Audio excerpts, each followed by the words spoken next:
Good morning, everybody, and welcome to the New Gods podcast.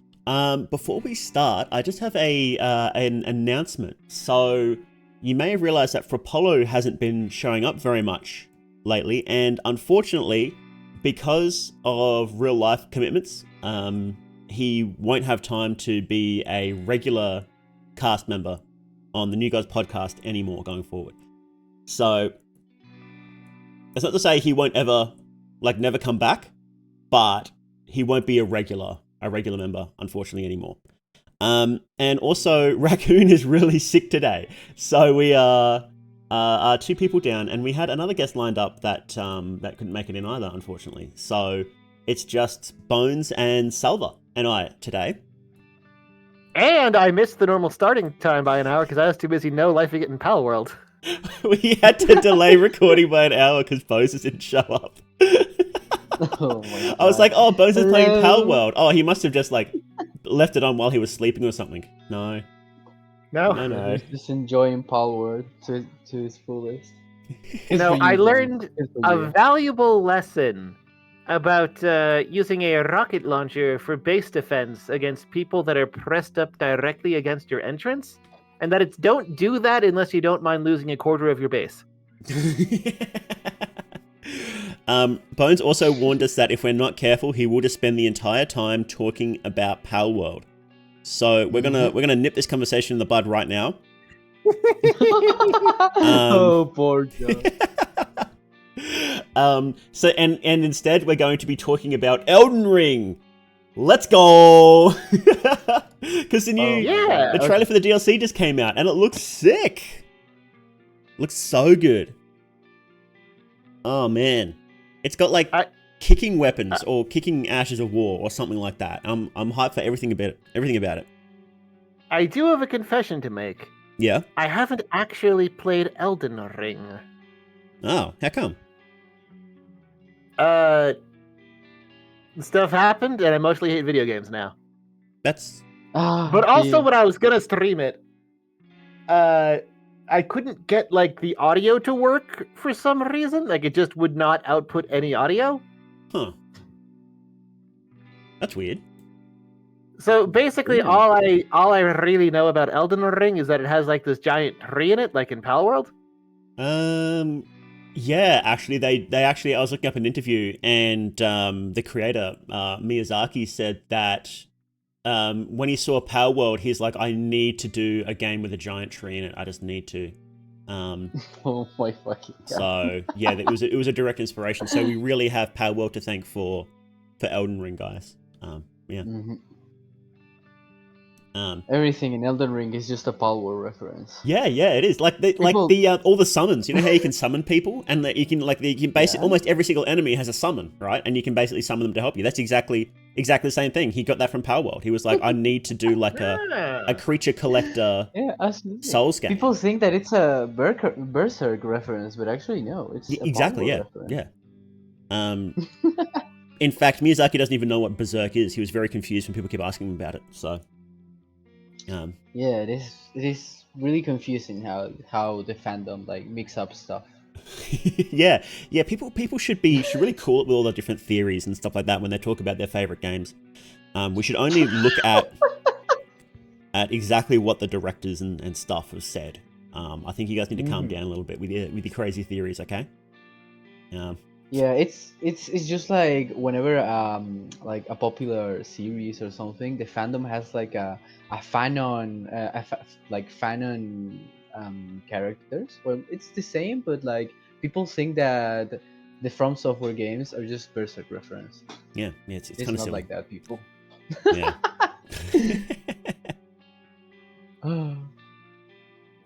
Well, I also have to make a confession. I did play Elden Ring, but I stopped playing it because my computer barely runs it. I had to play it on 800 by 700 and with 15 frames per minute. And you say 15? Yes, 15. Just play the Game Boy port. Yeah. There is an actual Game Boy port, by the way. What? There's a Game Boy Elden Ring? God. Yeah. Hang on. Only like the first couple of dungeons, but no, it's real. Oh, what the hell? Let's see. There is. Oh, shit. Okay. Oh, I said a bad word. I'm sorry. I said a Problem bad solved. word. That's okay. That's okay. we say bad words like heck here all the time, so don't worry about it. Oh my god. Well, that was great. Mothers, do not let your child hear this podcast. They say bad words. I don't want kids watching this podcast. We talk about fear and hunger. Yeah, but we talk about fear and hunger on YouTube.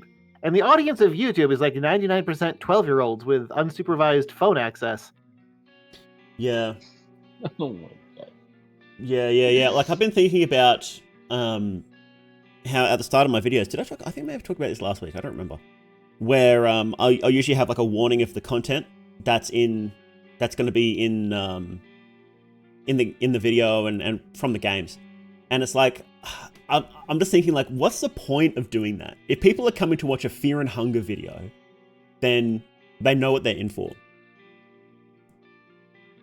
So I'm not entirely sure what the point of putting content warnings in the front of fear and hunger stuff is anymore. You know?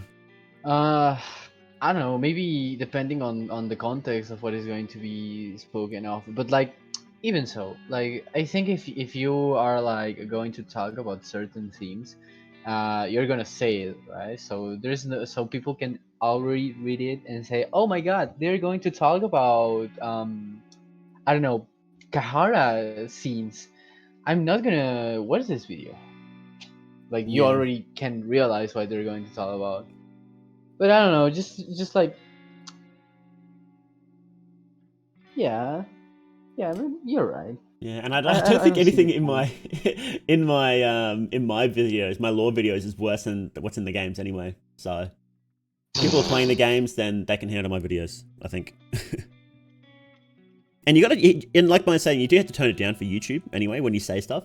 So you have to say it in a very sanitized way anyway. So I don't know. Oh, YouTube. Oh, YouTube. Bones, you played a lot of Dark Souls series, didn't you? Yeah, I in fact beat all the bosses in one. Well, all of the bosses in one, all of the non-DLC bosses in two while blindfolded. Wait, which ones didn't you beat in two? The Ice DLC ones, Sin of the Slumbering Dragon, and I think also the Fire DLC ones. Oh, okay. Huh, how come you didn't beat those ones?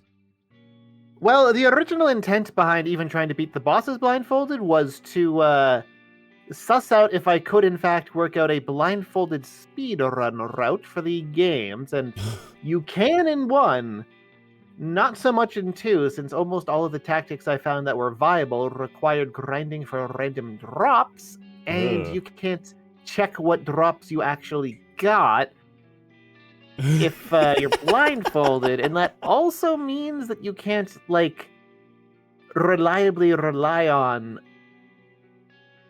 your menu having the same configuration. So hitting down 4 times might equip the wrong thing, and you won't be able to tell.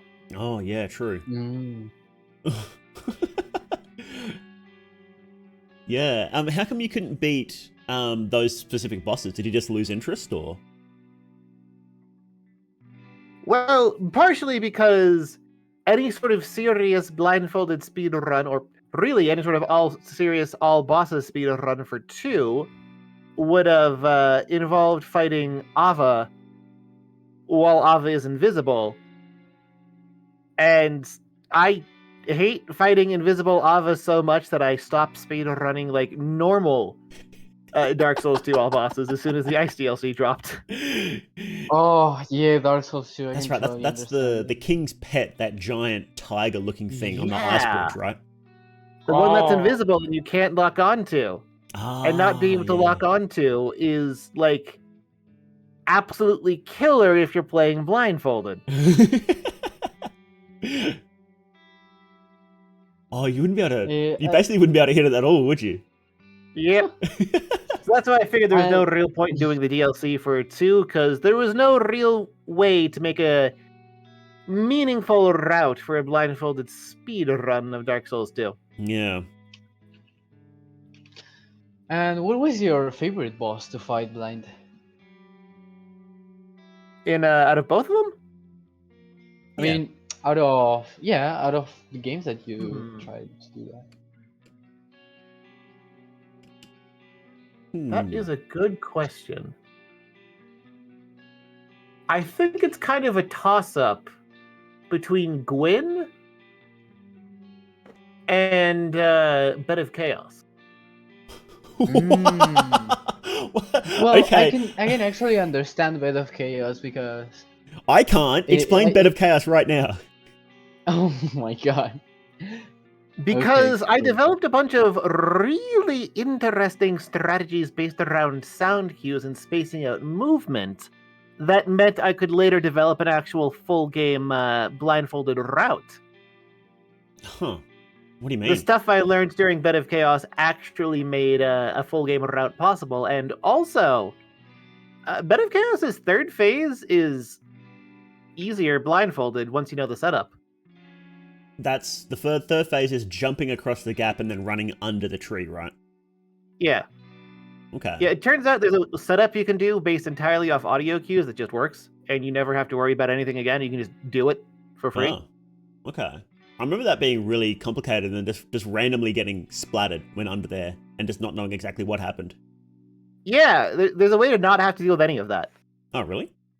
Yeah, it's basically you hold right while you're going down the slide, and as soon as you hear yourself leave the slide, shift to holding straight upwards and sprint, and if you have enough endurance, which is like over 30-ish, I want to say, maybe bring a fab. Point is enough endurance. You'll just sprint directly onto the route, and you'll never miss it. Oh. Like you might get hit by a bullshit firestorm, but that's just a bit of chaos. Yeah. Okay. But yeah, you can just do that, and you can always get onto the route, and you don't even need to think about it. Oh wow, that's pretty cool. Also, it took me like 14 hours to figure out Bed of Chaos. Yeah, that sounds like an absolute nightmare blindfolded. How did you do the orbs on the side then? Well, the first orb I basically just got lucky. That was my strategy, and it worked well. For the second orb, I worked out a specific series of inputs with spacing determined by the rolls that you make. Okay. Like, hold W, mash roll 4 times, stop, hit S, lock on, backstep twice. Because when you go through a fog gate, the camera normalizes, and if you save and quit out, your position normalizes as well. Okay. So you would walk through the fog gate, save and quit out, walk through it again, and you would always have the same setup and the same everything going in there, which let you gradually, let me gradually work out a very specific input route that eventually got me to a position where I could shoot the second orb with arrows. So you're like one of those old school AI that just tries every permutation of a problem until it figures out the right one. Yeah, basically. And then for actually hitting it with arrows, I've played a lot of Dark Souls, so I would visualize the entire boss room in my head, and by telling the time difference between loosing the arrow and the thing that it hit and the sound of the impact, I could tell where I was aiming and gradually echolocate my way to the orb. Damn. You shouldn't have been a skeleton VTuber, Bones. You should have been a bat VTuber. That's nuts. Because when the arrow hits stone, it makes like a clink noise, and it makes a dull thud noise when it hits wood. So you can tell roughly what you're hitting. Yeah, that's true. And then you can tell how long it takes from releasing the fire button to actually making an impact to know roughly how far away it is. So if you release it and you hit it immediately and you hear stone, oh, I'm accidentally facing the wall that I'm next to. Yeah. Okay. I wonder. You know how they do those remakes every once in a while, like how they remade Demon Souls. I wonder when they inevitably do a remake of Dark Souls 1, if they'll redo they did that the remaster. Oh, that doesn't really count. Yeah, actually, that's true. I wonder if they'll remake that fight entirely. Like, oh, that'd be sick, I think. Yeah, because the remakes. Yeah, I wonder how it's gonna be the remake. Like, if they're gonna change some lore or something like that. Ooh, actually. I mean, honestly, remakes don't tend to do that, but it would be fun if they actually change some of the lore. Well, there was in the files. There's like animations for the tree getting up and moving around. So. Yeah, it's an unfinished boss fight because all of Lost Isles was made in about a week. It really shows. Yeah, like they use it. I would also like to explain why I liked Gwyn as a fight so much. Oh yeah, sure. Because I found a rather fun setup. So, if you get yourself into fat roll and do the usual normalization before the fog gate and walk 7 steps forward, if you hit parry when you hear... Just before, Gwyn is the final boss in Dark Souls 1, right? In the Kiln of the First Flame. Yes. Okay, just checking because there's like a million people whose names have some variation of that, so... Yeah, Gwendolyn, Guinevere, Gwyn Johnson. It's not as bad as Elden Ring, where every fucking character has the same name, but it's still, I just wanted to double check. Godwyn, God something, God... Godefroy, Godric. Yeah. Good lord. Godric. These are actual names from the thing, by the way. But yeah, for the final boss, if you put yourself into fat roll and equip a medium shield, and just walk straight forwards, on the 7th footstep, press parry. Oh, because he's got those big like lunges across the room that are super easy to parry, right? Always does the lunging with the same timing if you do that, and you will always parry it. And afterwards, you can chug and raise your shield, and wait a very short amount of time, then press parry again. If you did it correctly, you'll either do a setup parry on his 2-hit, or you will do a parry on his 2-handed swing. Oh, that's really interesting. Because he has specific AI to punish you if you try to Estus after a parry, which uses one of 2 attacks, and there's a consistent setup to automatically parry either. So if he just keeps switching between chugging and parrying, you'll just burn him down really quickly. Yep. I remember people dunking on that fight because they're like, oh, it's the same as Demon Souls where the true final boss is like super easy. And it's like, it wasn't intended to be easy. He wasn't intended just to parry spam him. And people didn't know that until they went online and looked up how to beat him. And then like, oh, it's so easy, you can just parry spam him. You didn't know that. I know you didn't know that. Yeah. Because you went up and looked it up. That's why. That's why I know. He's also a pushover if you're a heavy build. He's also a super pushover because he has a really low poise. Oh, really? And doesn't deal... Yeah, like friggin' Black Flame can just stun lock him to death. That's crazy. But he also doesn't deal a lot of poise damage, so he's only a difficult final boss if you are low vitality and sticking to very light armor with 0 poise, because this tiny little extra flame hitbox on his sword does deal enough poise damage to stun you if you're running around in a robe. So I had a real hell of a time with him my first time through. Yeah, he seems like he does punish ranged people a lot more than melee, that's for sure. Because he's so mobile. Yes, it was the first time in the entire game that my intelligence build actually was challenged. That's the joke, isn't it? Int builds to steamroll the rest of the game and then get absolutely bodied by the final boss. Unless they realize that they can just equip armor, because he doesn't really hit very hard either. That's true. That's true. Like, it doesn't matter if you don't have the endurance to not move. You don't need to move. You can trade and win with him. You just need to have armor on. Yeah. So, did you do much for... Did you say you did much in Dark Souls 3 or no? Oh, no, I hate Dark Souls 3. Oh, how come? Oh, what? No, you're my enemy now. Because it's boring? Your enemy's Jones. Sorry, Seth. I might be your enemy too. I think it's kind of boring too. Yeah, I had a lot of time, a lot of fun with it. Like it's the Souls game that I have the most hours in, and you have no idea how I enjoy the PvP in that game. I should check my hours too. I played it. Actually, let me see how many hours I have, because I have like a 1,000 hours in that game, in Dark Souls 3.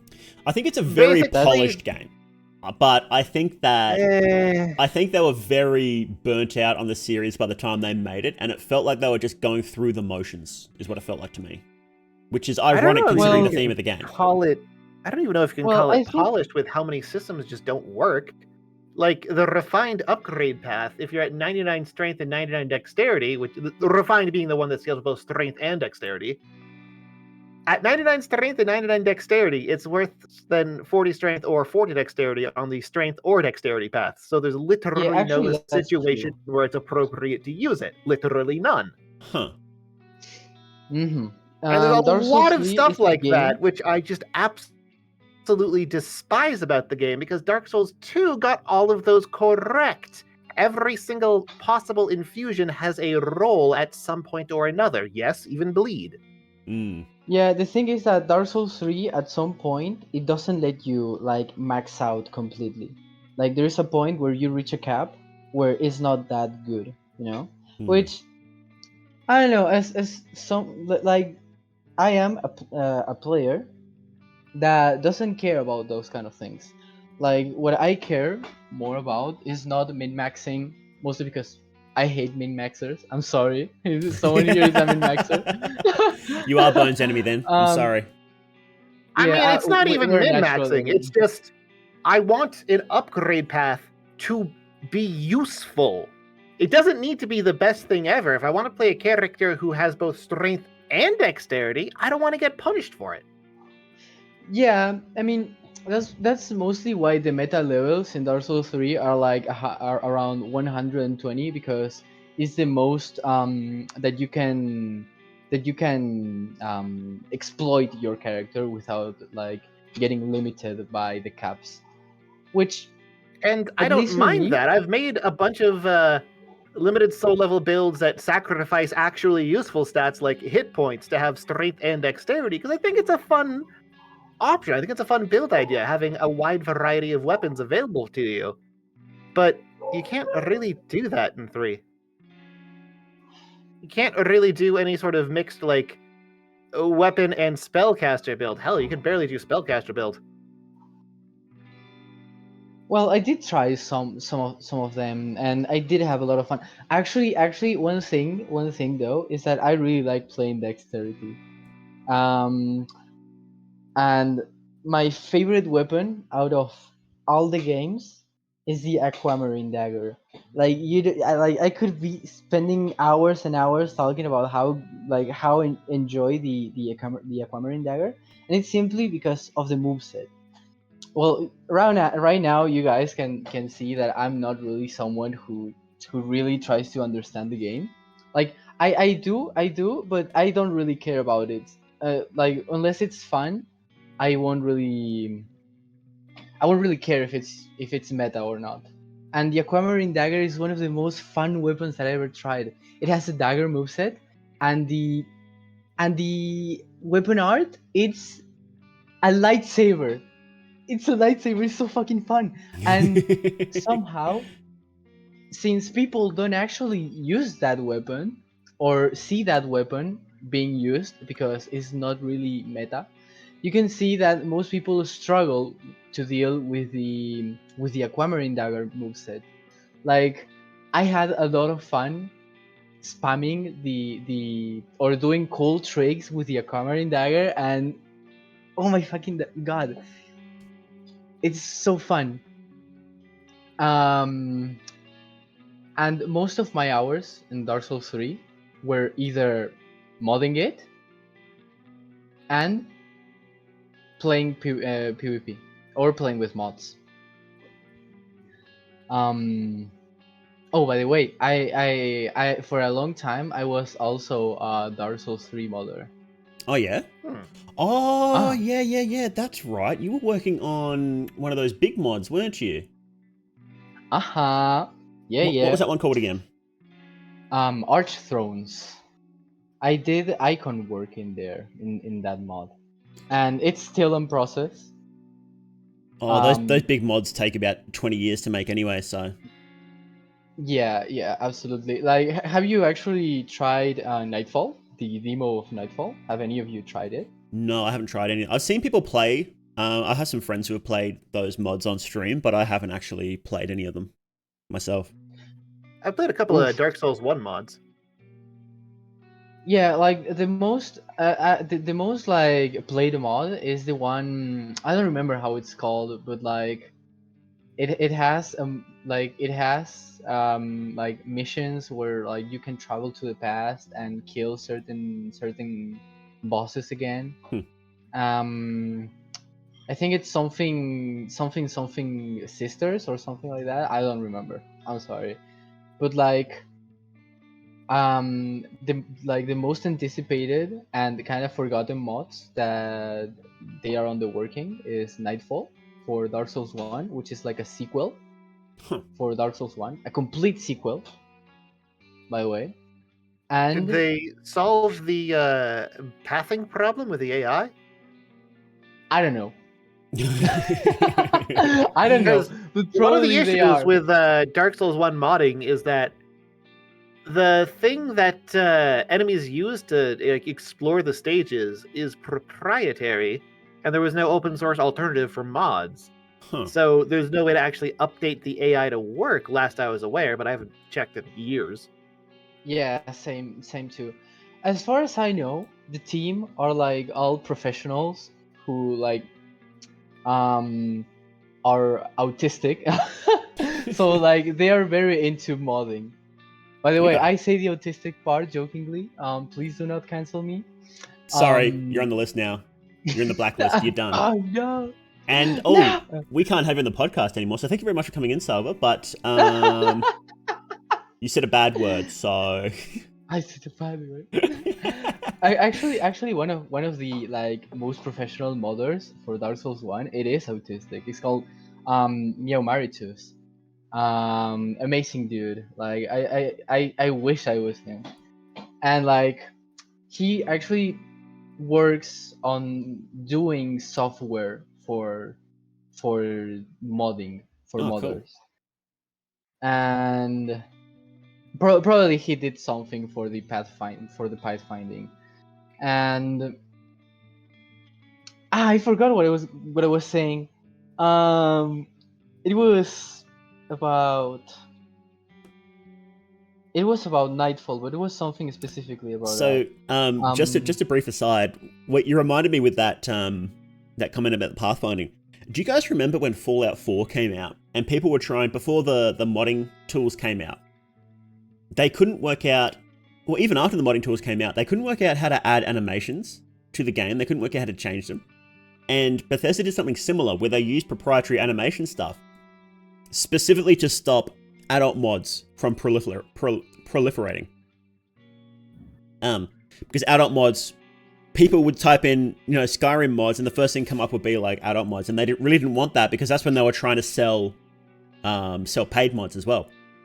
So that's such a terrible business decision, trying to fight the power of horny. It was. I mean, like it truly shows that. Oh, sorry for interrupting. I just want to say something. Yeah, that's right. It really shows that Bethesda doesn't know the market they have. But the really funny thing was, like, it was like 1 or 2 weeks after launch, and people are like freaking out trying to work out how to add animations to the game. Some random dude uploads a video of a unique animation where the character does the middle finger.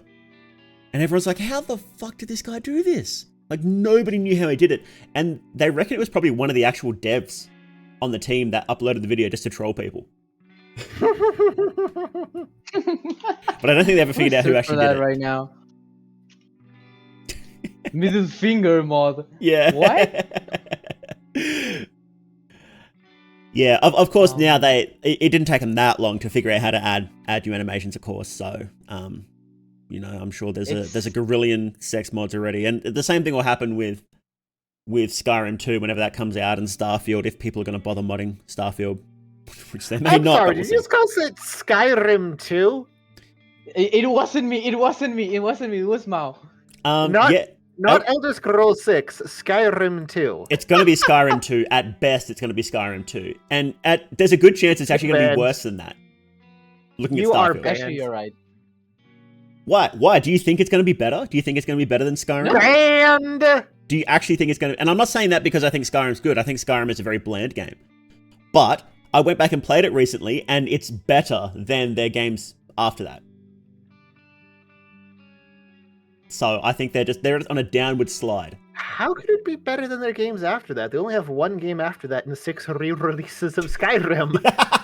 It's just the same game like 40 million times. How can they get worse at releasing the same game?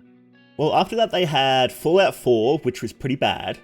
The only good things were settlement building was interesting but broken, and I don't think they ever bothered fixing it. And then they had the gunplay was all right, but even that wasn't Bethesda. They literally had another team come in to do the gunplay. And then they had Fallout 76, which was just atrocious. And then they had Starfield, which is one of the worst games they've ever made. If not the worst game they've ever made. So they have released 3 games. That's a tall claim. That's a tall claim considering they made Where's Waldo for the NES.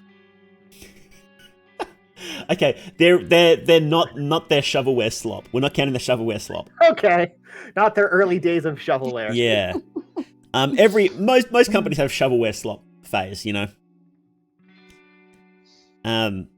But yeah, so I legitimately think that Elder Scrolls 6 at best will be Skyrim 2. But it's probably going to be much worse than that, to be perfectly honest. Unless they do a complete 180 after the disaster that was Starfield. But honestly, they haven't learned anything from their previous games whatsoever. They haven't learned a single lesson from their games ever. And they've just made them worse again and again and again. So, even when there's massive fan backlash, they're just like, oh, okay, we don't care. Oh, okay, yeah, we don't care. They just look at the numbers. Did it sell well? Good, we'll do that again. Even when people are like, no, if you keep doing this, you're literally gonna lose the people you have.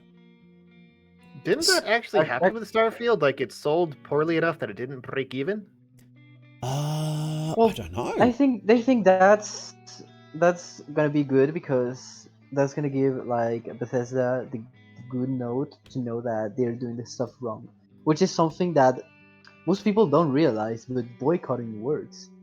And like not giving the company money actually makes them work faster and work better and efficient. And this is why you should always pirate every single piece of software. Because they'll work harder if they aren't making as much money. True. That's just science. Very true. We should promote competition, guys. I'm seeing a lot of conflicting reports on how much Starfield costs to make. Some people are saying 200 million, some people are saying 400 million. I don't know. It's like Gaben said, piracy is a service issue. You just need to provide a better service than the pirates. Honestly, he was real for that. Exactly. Look, you want to know what That's why you should pirate everything, so that they learn to do their service better. Look, okay, I'm gonna... It's like how you always want to rate your Uber drivers 4 stars, because there's always something they can do to improve themselves. Look. I haven't seen a take from Gaben that I've disagreed with. And I include paid mods in that. And this is a very hot take that people disagree with still to this day. But I think that opening up a platform that allows for paid mods isn't inherently a bad thing. I think it's inherently a good thing. People are like, oh, that means that non-paid mods will stop working and all that sort of stuff. And it's like, well, no, we've seen it with the indie game scene. We've seen that, you got platforms like Steam opens up to indie games, and then you got itch.io, which does really well. The vast majority of games on itch.io are still free. Right? The vast majority. But it allows people to actually make money off it if they want to. Mm-hmm. Here's an example. talking about that, I think you are right, but like we don't have to don't use the system that Bethesda did. No, that's but Bethesda's system is as close. They wanted paid mods just so they could take a big fat slice off of it, and I don't think that was the right way to do it. Man, yeah. I remember that whole debacle because someone made a mod that was called Two Apples. Did you hear about Two Apples? No, I didn't. No. Okay, it was a mod that sold for like $100 that added 2 apples instead of 1 onto the counter of the first in.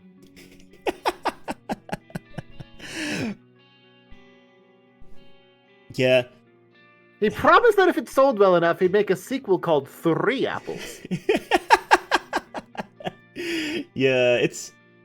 Look, I think that people were really unfair to it. And people obviously can do jokes with it, and then, they turn around and say, oh, look, this is because this makes the system fail. It's like, well, no, the system isn't inherently bad. People are just being dickheads with it. Like that guy that... And Steam did mess up a bit when they started their paid mods section on Steam. One of the ones that they used to market it actually used stolen materials. So they really should have done their homework for the first ones they allowed on there, because that probably didn't kill it. I think people were pretty negative against it even before that, but that was like one of the straws on the camel's back, right? Well, about the paid mods, there's 2 things I do want to add. First is that I really like the idea of paid mods simply because of supporting one thing that I don't really like is hiding the mods through a paywall, But there is another thing that if the person actually makes really good mods and you really want to support it, it is not wrong if the person does paid mods. But Yeah. there is a certain type of morality around that, and a certain legal stuff too, Yeah. So it's really complicated, but I truly enjoy supporting others and paying them so they can still work on their projects. It's You're just right. Yeah. try to find a good way. I think Sorry, you go. Okay. So I think the issue was that there are sort of 2 angles there. That one angle is using it to support artists and to draw more talent to making mods. And I think that focusing on that is really good. And I agree that I think that we should have these avenues to support these artists making cool little stuff for our games. The other angle is massive corporations like Bethesda seeing it and then getting dollar signs in their eyes, and their eyes pop out of their heads whenever they see mods, and they're like, we can use this to make even more money off of our games. And then they double down on that, and then it spoils the whole thing. Because I was thinking something ridiculous, like 60% of the money or something like that, if I recall correctly. It's been ages, but they were doing something ridiculous like that, like taking obscene amount. Fucking God.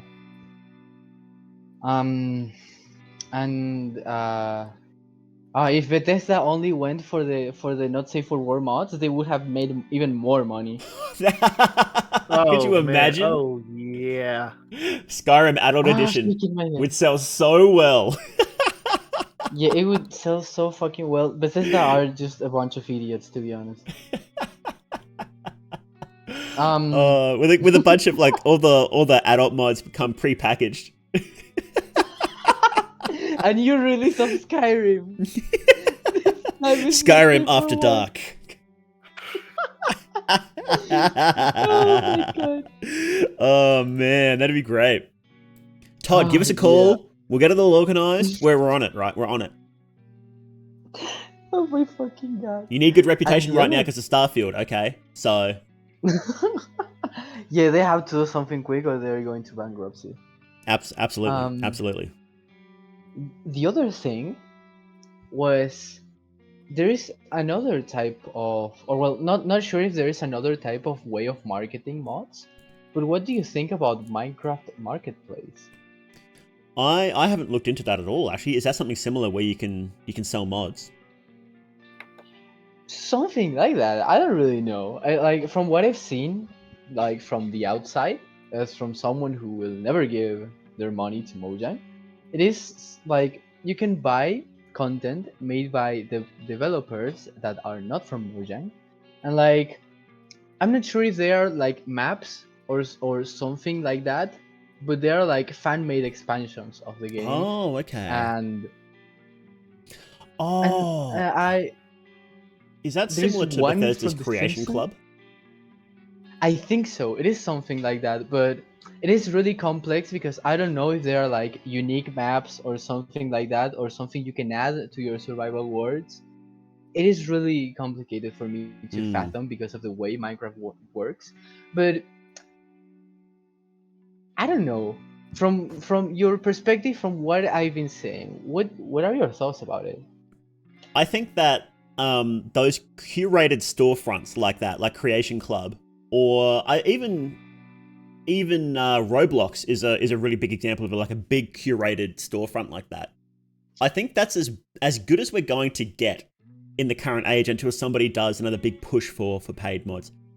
I guess the current ecosystem sort of works fine, where if you want to do really clean cut stuff that you know is 100% going to work, you know has a certain level of quality to it, then having those storefronts is good. But then you can also go to places like Nexus and get a real Wild West sort of place. And if you want to support those ones, 9 times out of 10 they've got a Patreon, so you can go support them like that. So I think I don't think we need like a big mod storefront, like open storefront like Steam or Itch.io like that. I don't think we need that really anymore.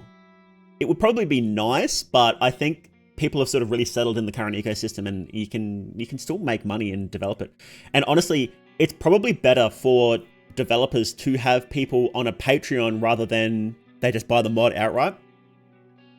Because you will, in general, even if a mod costs $10 and you've got a $1 Patreon, in general you will end up making more money from a person with a Patreon than you would them just paying outright. Because you want people in your community, right? You want people to hook into your system. One and done purchase is good, but it's way better to have them as part of a community. Always is.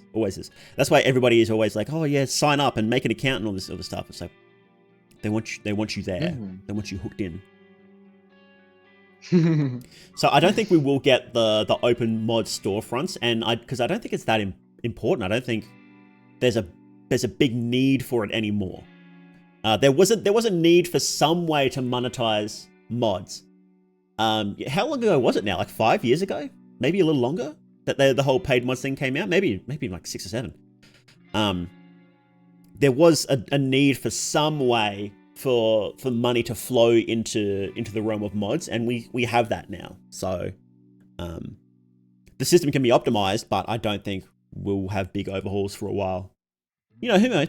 Maybe there will be like an Itch.io come out that's for mods, but I think Bethesda will see that and shut it down, or try and get their hands into it, and it'll just collapse again. So yeah, I don't think Bethesda can I think Bethesda peaked at Morrowind, specifically the Morrowind world building.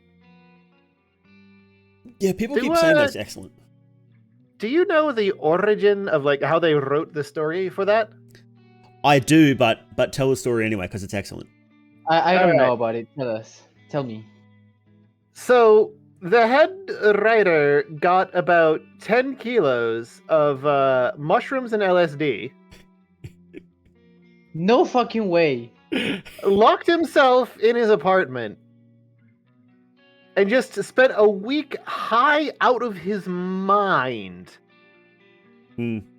Lost 20 kilos in a week and came out with an entire Bible-sized book of lore. Yeah. And that's where the setting came from. Yeah. A week-long mushroom and LSD bender. And it really shows. You know what? Miro started taking notes on this. Does he need to? I was actually thinking. I mean, he's been He's been doing really good right now. But imagine if he had his mind unlocked. So, I when I played through Skyrim recently, I got a bunch of mods from people who really know the lore. Like, you guys may have heard of the guy Trainwiz, right? He loves all that crazy side of the lore, all the absolutely insane stuff. That doesn't seem like it fits into a fantasy game. Like, it gets sci-fi, right? And he adds that to his mods. Like, he's got a full, like, there's like starships and moon bases and weird clockwork gear cities underneath the surface of the planet and all this insane stuff and cyborgs. And this is all part of, like, this isn't new stuff. Like, this is all old stuff in the lore. So it's all there, but they just don't really talk about it much because it's too weird. It will scare off the normies. It will. Isn't like how was this white knight called? Pelinal? Yeah, the time traveling racist, super racist that like wipes out entire races of elves. Pelinal Whitestrake. Yeah. Oh my fucking god. He's not even the weirdest thing. Like there's stuff that's like even weirder than that. Not even getting into the godhead and what have you. But I was thinking, like, it's really cool when games have those layers of lore like that. There's like, there's a story. It's like, oh, okay, in like for Skyrim, for example, everyone's played Skyrim.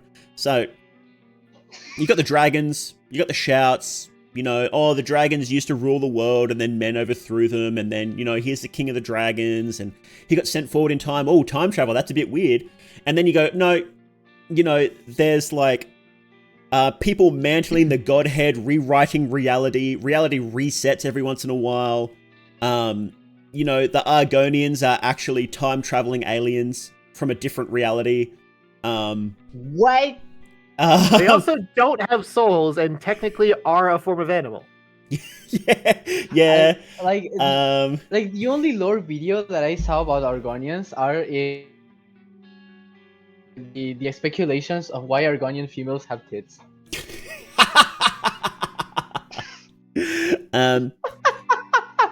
But yeah, so I think like games having those layers of lore is really cool. And I was wondering, do you guys think that Fear and Hunger has? It probably doesn't go as crazy as that. But what do you think the layers of Fear and Hunger lore are? Oh, you cut off exactly as you asked. So do you guys think gone? Okay. Yeah. To which my answer was no. I don't think. I'll have to leave that in then. I simply know. Okay, so my question is, do you guys think that Fear and Hunger has that same those layers? Not probably not as crazy as Elder Scrolls lore, but what do you think are the layers of Fear and Hunger lore? What's the normie interpretation of the games, and then what's the mushroomed up guy spending a week in his room trying to figure out the lore interpretation of it? I'll go Jones go first because I have to think about it. Well, the normie interpretation is that some guys go into a dungeon and then maybe hallucinate escaping, or maybe didn't actually escape. It is, yeah. It's built into the games, isn't it? Because both of the games have like multiple layers of like unfolding what the hell is going on. Meanwhile, the Mushroom Bender experience is that everything is simply an extension of Grogoroth or Sylvian, and the churn in between is what gets mistaken as Venushka. It's and true. The entirety of the Logic Project is creating a soul marriage to finally create something that can return Sylvian's love with the same potency with which she loves humans. Mm. And also that the tainted soul is his dominating soul.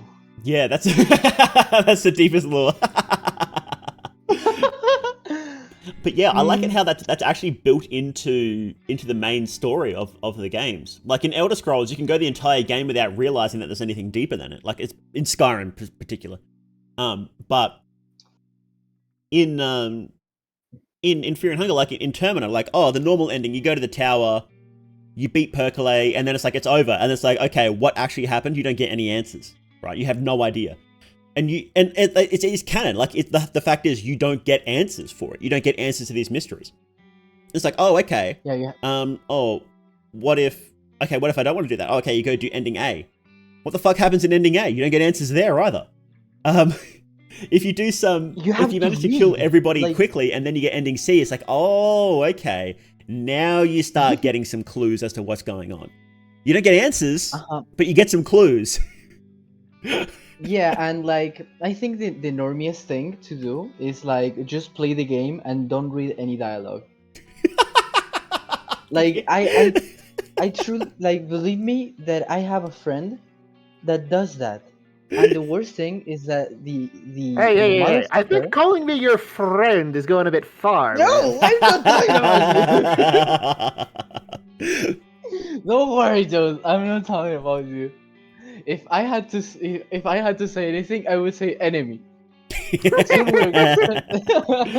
Soon we're okay, so you weren't talking about me. I don't know. Okay.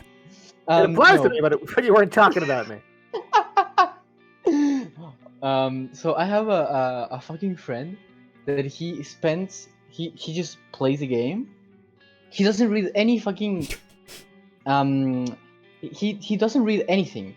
And later when I tell him like, hey, what you been doing and how is the game going for you, he just explains to me what he thinks it's happening, not what is truly happening. And on a way that's actually like really cool because it gives you a view out of the box. But at the same time, it's the normiest thing you can do. Because you're missing on a lot of really important stuff, you know? Like, I can't imagine, like, doing Fear and Hunger 1 and not reading any dialogue and then just trying to figure out what the hell is happening in Mahab. Yeah, like, well, actually... I mean, that's what I did. It wasn't that hard. There's just a city down there. Like, actually, there's something. City. Why wouldn't there be a city down there? Haven't you ever been to any of the mole people cities? Actually, there is something. Most people, when they play the game, they don't realize why they are in the dungeons, and like they don't read that they are going to the dungeons to find the guard. Oh no, you're not going to the dungeons to find the guard. You're going to the dungeons to beat the game. Yeah, and the game is in the dungeons. Therefore, you got to beat the dungeons. That was my mindset. Oh, that's actually true. Grogroth actually mentions that. He's like, you've gone too far. You've gone too deep because you tried to beat the game. So technically, fighting Grogroth and getting ending A, where the God of Fear and Hunger is born, they're technically loss situations. Yeah, actually, that's true. Loss situations, but there's only 2 of them. You need 4 panels for a loss situation. I'm sure somebody's done a loss edit for Fear and Hunger. I'm sure of it. Oh God, you actually could, because you fall over right after the ending A fight. And she's still standing up as the statue, and that's the last panel of loss. Oh no. No! Oh no! Oh no. You can actually, oh no! That works! Get out of my head! Get out of my head! The last 4 endings are a loss reference.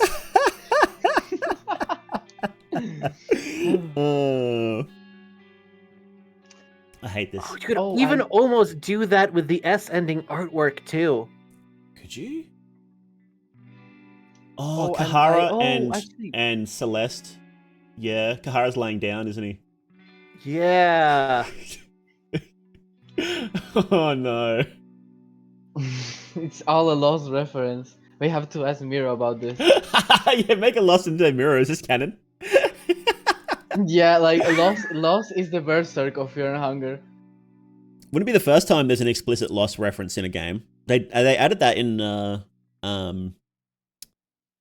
Binding of Isaac. There's an explicit Lost reference. God, if that was intentional, bravo to Miro. Oh, no Miro. Yeah, because they added a new character into Binding of Isaac, and the way to do it, in order for a hint, the creator Edmund McMillan, I think his name is, he drew a Lost comic, and that was a clue on how to unlock this new character. He's following the Lost comic. It is the Forgotten, or I don't remember which character it was. It was some super hidden character. I couldn't really get into Binding of Isaac. It just felt too It felt like you either lost a run or you just won. You just won hard. Yeah, it didn't feel like there was much middle RNG. ground for me. I don't really like it that much. Shame on you. Nah, I'm joking. How many hours did I even have in it? I never bothered playing like the it's like Rebirth or whatever. The original I got like 30 hours in it. I gave it a good go. This original came out like 10 years ago? What the hell? Yeah. Yeah, that sounds about right. That's It was Newgrounds era nonsense, so. Yeah, true. Oh, we're getting old, guys. Oh, we're getting old. 2011. I'm not getting old. I've been old for a long time. Oh my god, that's true. You're a skeleton. Yeah. And I'm I 6,000 wonder what years you old. were when you were human. I'm old enough that I used to play those friggin' text adventure roguelikes where the main character's art was the @ symbol. Oh wow, that is old. What the hell? Damn. And I beat him. You beat them? That's a nightmare. Yeah. Did you play? It took me like 8 years playing it on and off. Yeah. Are you a Dwarf Fortress fan then, Bones? Oh, I never really got into Dwarf Fort. How come? Like, I never downloaded it or played it. I would occasionally use like its map generation for like tabletop campaigns, and as well as its history. But I never actually played it. Oh. I tried and I couldn't get into it. It was just too bizarre. I just went into RimWorld, to be honest, because it is more it is more intuitive to play than Dwarf Fortress. I really want to play RimWorld, but the art is hideous, and I can't play games with hideous art. I just can't do it.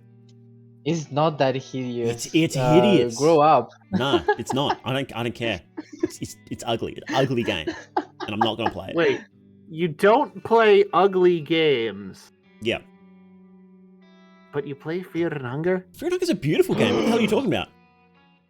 I would not call the Prison's Guard beautiful. They have like this weird lump on one of their foreheads that's covering one of their eyes. That's very low facial symmetry. That's objectively unattractive. You can find beauty in the darkness. That's the whole point of the game. So. Mm-hmm. Shame on Okay, you. but if you're gonna pull the real beautiful was inside me all along, then you can do the same thing for RimWorld. No. It doesn't have a good aesthetic. It's ugly and it doesn't have a good aesthetic, whereas Fear and Hunger is ugly but it has a good aesthetic. So. I'm surprised you guys are calling Fear and Hunger ugly. Well, it is. It's supposed to be. It's supposed to be ugly and grimy and disgusting. And that's where you can find elegance. That's like in Dark Souls and all the rest of the Soulsborne Kiro games, is that the creator specifically wants a decaying elegance to it. Yeah, that's true. That's true. So it's not just disgusting. There's a point to it. Admittedly, the first game a lot of it is just disgusting for the sake of disgusting, but especially towards the end, you start finding that elegance really starting to shine through, like with the Tormented one and stuff like that. Yeah, like when you find Mahavir and you enter the past version of Mahavir, that's really beautiful. That's when the game catches me. Yeah, absolutely. Yeah, that's when I became a true fan. I said, yeah, the next 40 years of my life will be spending into this fandom. I've never been able to do that. I've never been able to look at a game and say, I'm going to be part of this fandom now. That's how much of a good game you did, Miro. It is. Yeah, it is a good I game. mostly look at games that I enjoy interacting with and play them, and then fandom sort of crops up around me, and then I usually learn to hate them.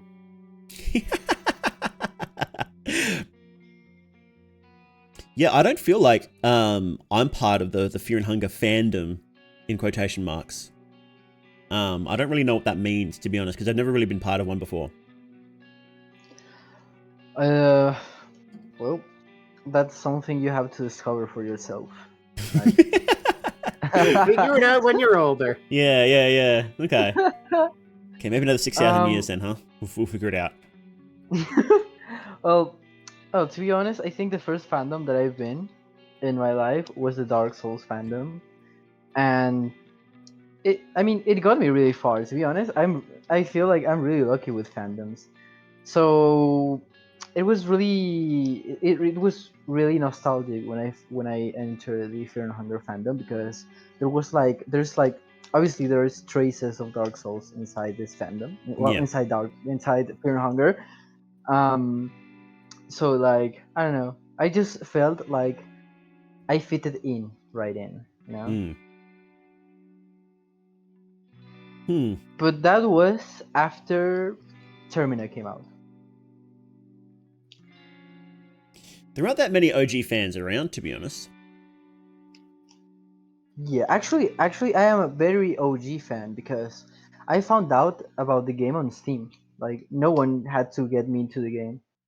I'm like the most pure fan you can ever see. No, actually, that's giving me too much credit. Forget it. Well, Bones did the same thing. Bones got the game. You found it naturally, didn't you? No, someone bought it for me. I was like, hey, you should stream this. Oh. Is that even I purer bought then? it. Where someone just forces you to play it and you have no idea? Yeah, probably. And I think the moment I knew I was going to spend a lot of time with this game was around the time that I bought something off that potion merchant at the start. And you got poison in. Oh my god. Yeah, that's That's great. when I was gripped by the warm nostalgia of Angband. I just wanted to talk about the hard for a little bit. Like, there's nothing like that in Termina. There's no moment where you're like, oh shit, this game is like crazy. I think that's one of the things that I dislike about Termina. There's very few big moments like that where it actually turns out that the game is way heavier than you expect it to be. Yeah, I guess there is that with the lore when you figure out that the sulfur code is there, like lore wise, that does change everything. But that's an end game thing, right? I was talking about like mid game. Yeah, talking about that, I think there is one scene that kind of does that, but doesn't make it like when you find Mahabre. Like after, like when you fall down in the moldy apartments and you find the sulfur symbol and the madman's diary. Hmm. I think that one was the moment where I thought, damn, this game is more deep. But it is really situational because if you go the normie way, not reading anything, you're not gonna get hit by that because you need to read. I wonder if figuring out that the white bunker is there is supposed to be that moment. I don't know. Or something, or an equivalent. Not that's... exactly the same. It's not exactly the same, but a similar style of moment. Well, they are both kinda endgame, but the white bunker is like there's no way you can return after that. While Mahabharata you can actually like, go out and return. So like the white bunker, it is kind of complex. Yeah. Because but I guess that the point is that when you figure out that there's something to do with the white bunker, that completely changes what you're doing throughout the whole map, which is what Mahabharata sort of did.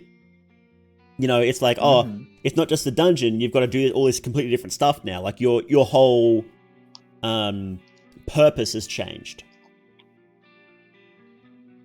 Yes, actually that's true. So I do wonder if the bunker is supposed to be that.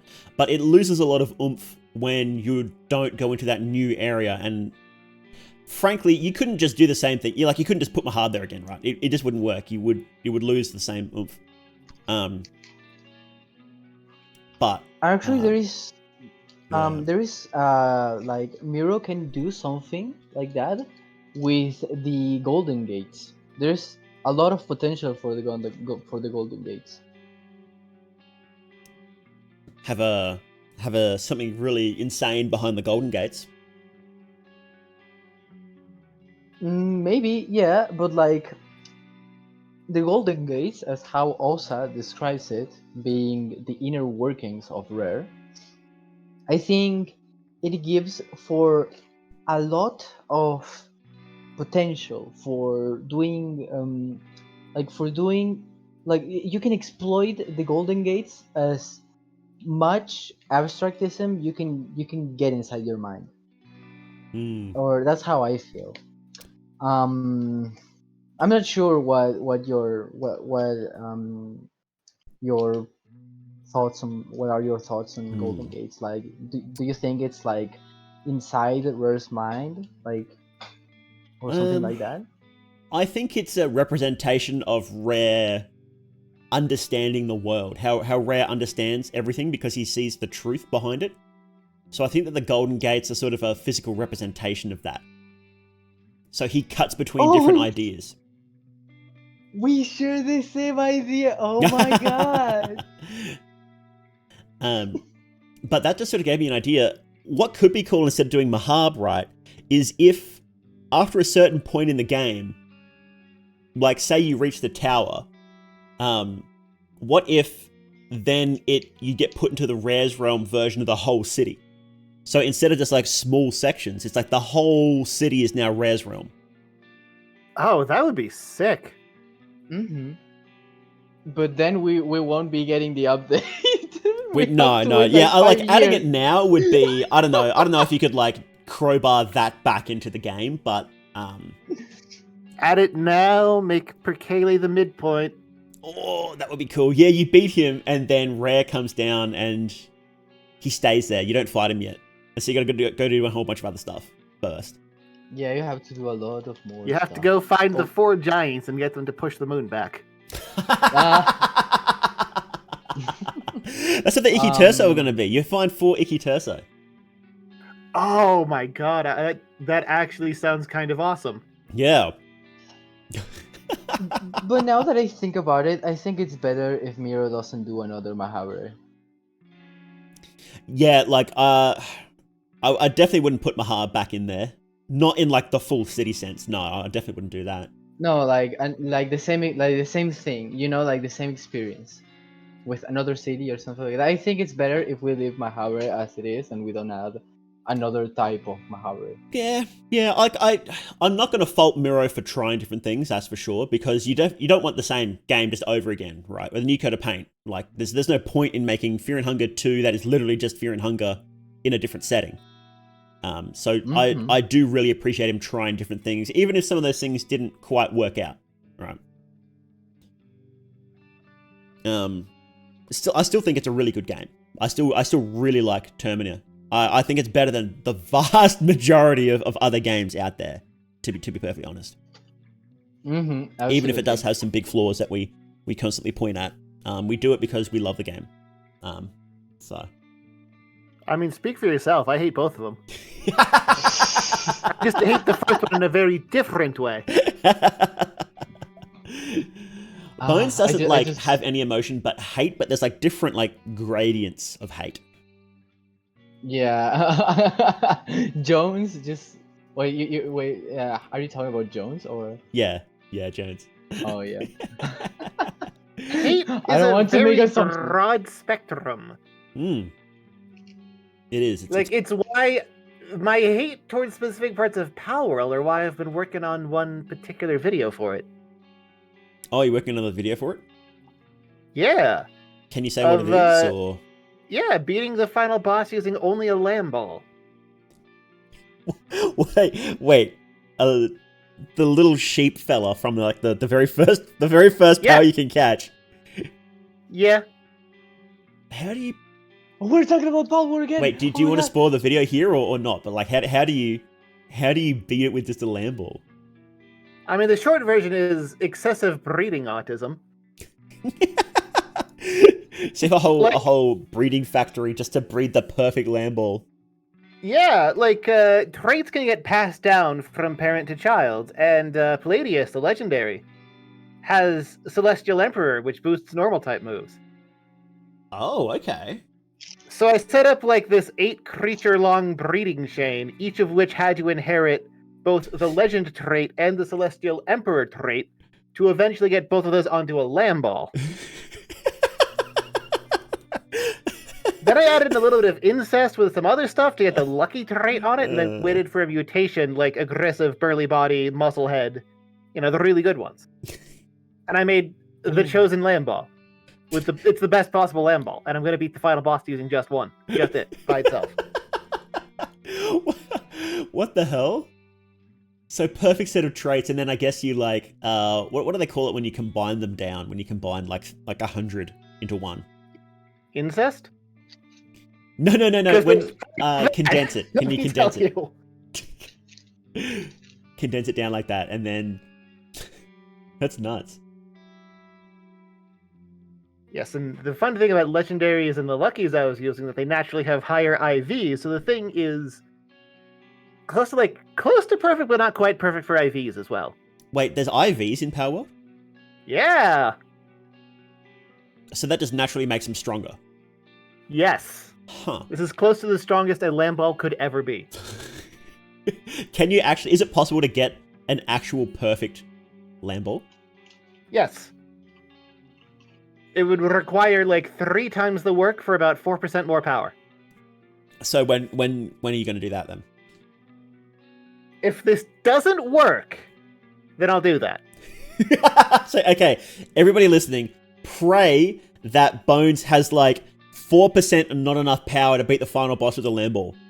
So that way we'll force him to spend 30 hours breeding a perfect lamb ball. So when's this video going to come out, you reckon? Whenever I finish grinding the lamb ball to level 50. It's only 47 right now. Well, that's not bad then. And then I'll need to move on to phase 2 of the preparation, which, phase 1 has just been the past couple of days. What's phase 2? Where I need to go get a bunch of ribbonies. Because they have support traits that'll increase the lamb ball's damage even further. Oh, it's one of those ones where if it's in your party, it boosts X damage, right? Yes. Okay. So then, and do you need to max them out as well? Do their traits get stronger when they get maxed out too, right? Yes. So you need 200 ribbonies or something like that? 200? Are you joking? How many do you need? 468.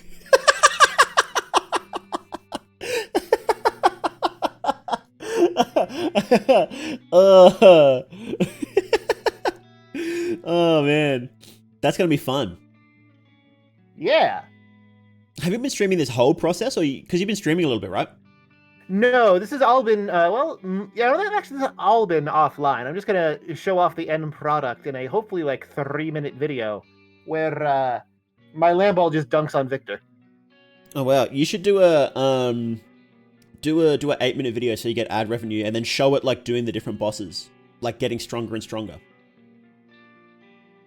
Oh, a little late for that. I can already one-shot Zoe. We'll show it anyway. It's funny. Maybe. No, what I have been streaming is a solo run of Pal World. Solo run? Yeah. What do you mean? Well, you know how you can have pals that make attacks or work as mounts? Yeah. Yeah, I'm not doing that. So you're not using pals? You just it's just you? The only pals that I'm having in my party are ones with passive things that affect the player, like Kadava boosting my equip load. So you're just attack, it's just you attacking, not even not using powers at all, basically, to attack. Correct. How is that possible? I've been working off a very stupid idea that might make it possible. Okay. So, all of my stat points into attack, base stamina and health and defense and equip burden, and just don't get hit. You're gonna Dark Souls this. I'm gonna basically have to no-hit the final boss. Wow. Okay. Solo. But you're allowed to use powers that boost your attack, right? Yes, this is why I'm going to eventually wind up with a bunch of gobfins with Vanguard. Okay. What do Godfins do? You know how like there's pals that boost like stats? Like this thing boosts the attack power of dark types? Oh, yep. Gobfins do that for the player. Oh, okay. And that stacks with the Vanguard trait. Is there only one Vanguard trait, or is there like 4 different versions of it? Like the other ones? There's like 4 different versions of it, but I'm going to have to get like Vanguard and Stronghold Strategist on 5 different Gobfins. Condense all of them up to max level for the damage boost, which is going to take like 585 Gobfins.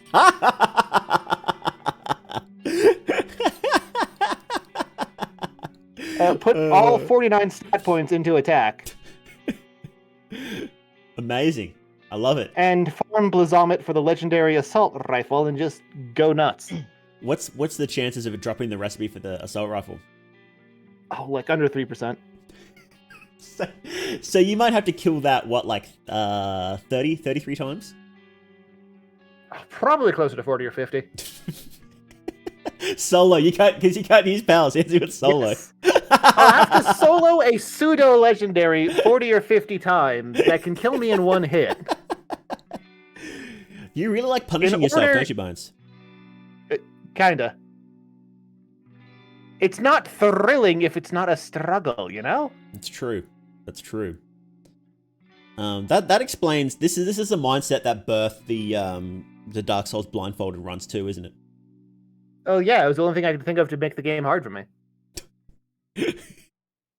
So after you beat this challenge, let's say it's possible, right? What's next? It's absolutely possible. I can do it. I know I can do this.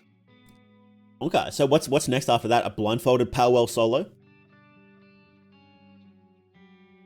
Possibly Pal World, but humans only? Oh, so you capture the humans. Yeah, and I can't make attacks. Oh. So you basically had to farm, fish for 3% catches on the very first one. Yeah. And that's gonna be fun because you can't breed humans to select for superior traits. You can condense them though. Okay. Damn. That's gonna be nuts. I guess that has a pretty strong humans, don't they? No, because they only get the punch attack, which is base 13 power. Wait, so you can't capture the ones with the guns? You can. They only get to use punch. So I'm going to believe in the power of the fist. Wow. That does sound like a nightmare. The other thing is humans are typeless, so I can't even use anything that boosts types either. Oh, okay. Yeah, that might actually be impossible. Well, there's a bug with a grenadier I was looking to exploit where his fist, for some reason, uses grenade damage. Oh. That's pretty crazy. Yeah, he can punch a land ball for 4 digits. There you go. That sounds good. I'm going to believe in the power of his fist. Are you allowed to catch the gym leaders? I'm going to go with no, because that would make it too easy. It would make it pretty easy, because they're crazy strong, aren't they? Yeah, I mean, they don't have high damage, but they do have ridiculous hit points. Yeah. The real question is if I can capture the pizza guy. Oh, he's nuts, yeah. Yeah, I managed to max out my capture rate and get him down to 1% with a status effect, and I still only got 0.03% capture odds with the legend ball. Well, at least there's a chance. He went into it and it shook once. Oh, wow. And that took 200 legend balls. You basically had to have an inventory full of legend balls then. There are pizza guys in... Oh, you don't know about the pizza guy? There's I don't know nothing about Power World. There's a guy who says he's been isekai'd by a truck. He was hit by a truck and then sent to Power World.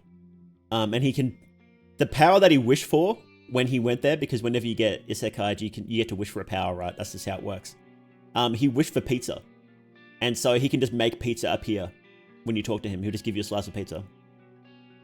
Oh my god. Yeah. He's also max level, the only human alpha in the game. Alpha being a specific type that basically just means boss fight with higher stats. He's the only one. And has 3 times the hit points of the final boss. No fucking way. Oh my fucking god. Does he this drop game anything has when you fight him? alphas. When you beat him? No, I've killed him a couple of times. He doesn't drop anything. Just that'd be funny. Petition for Pal World to add Sigma males. Yeah, he is. He is, yeah. That's nuts. So when do you stream it, by the way?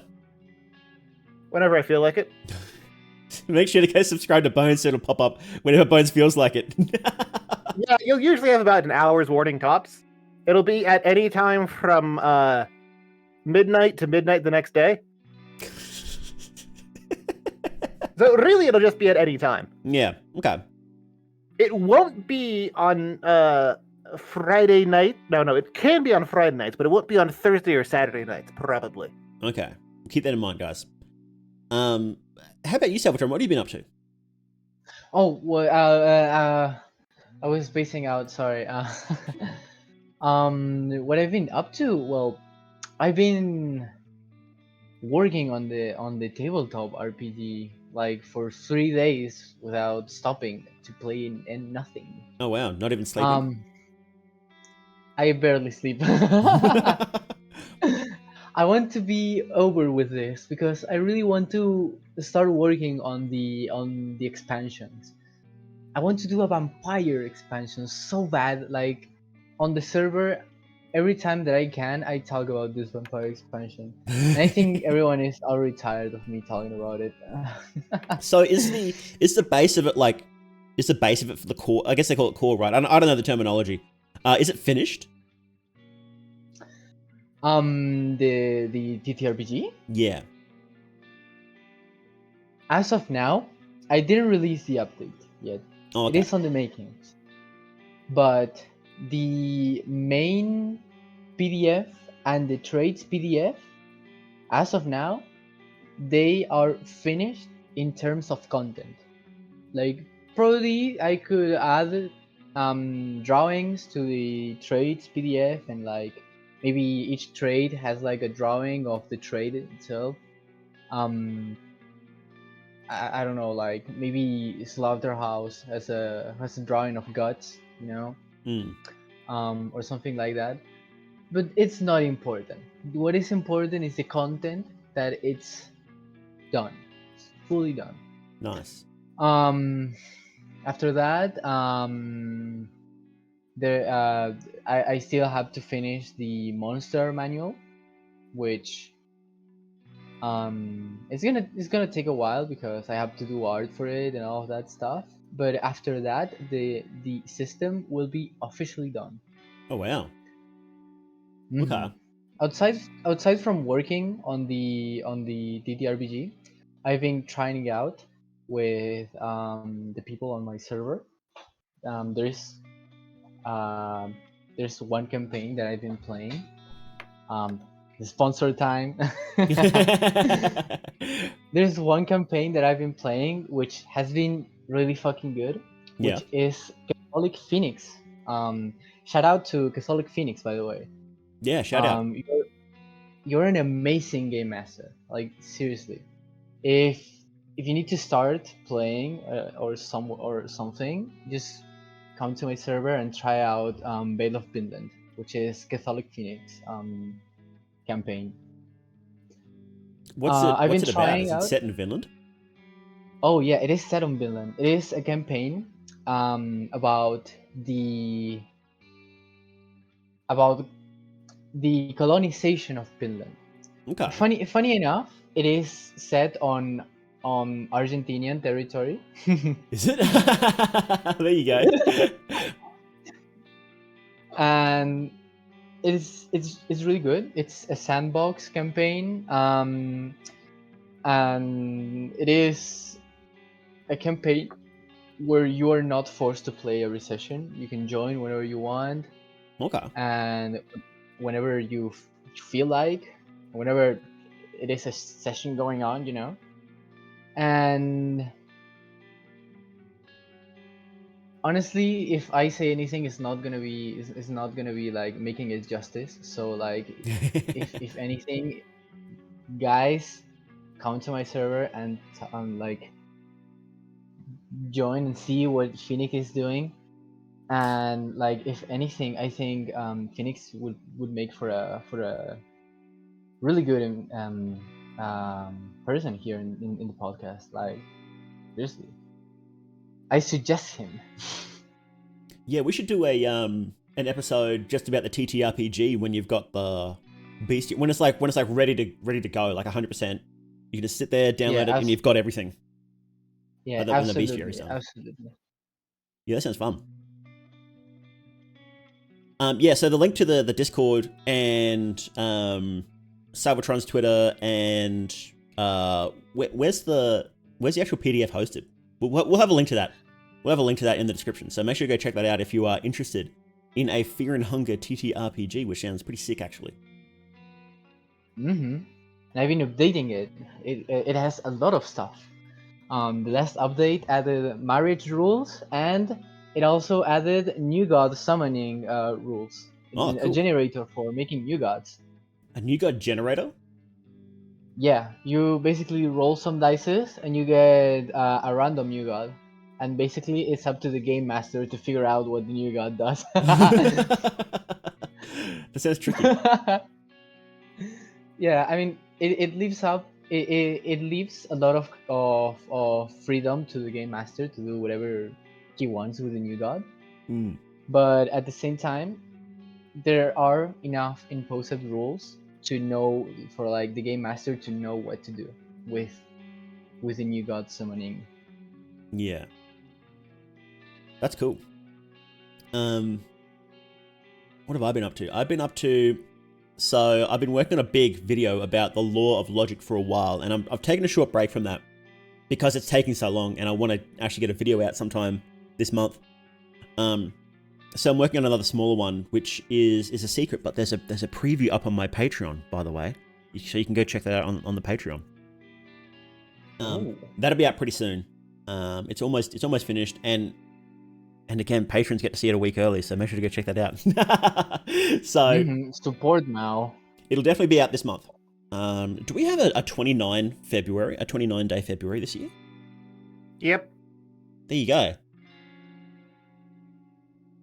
Oh, actually, it'll be. Means I need to get it finished. Maybe it won't be out this month for the public. We'll see.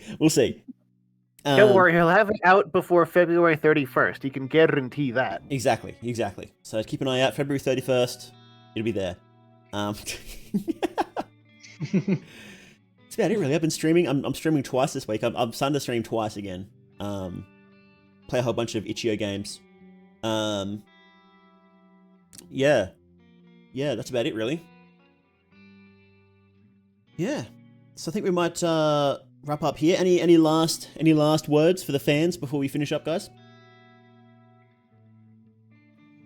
Go and support Mao, or I will get really sad. I will be crying. I will be sobbing. I will be punching the air. Exactly. You don't want that. Yeah. So on my Patreon, I have a $500 a month tier where I buy a silver bar every month, and you get to see a picture of that. If you don't get that, Salvatron will cry. So make sure you get that, okay? Very important. Oh, also support me. I'm a starving artist. But me first. Then Salvatron, okay? So I just get the crumbs. Don't support me because I'm not a master of reverse psychology. All right, guys. Thank you very much for coming in, and we'll see you next week.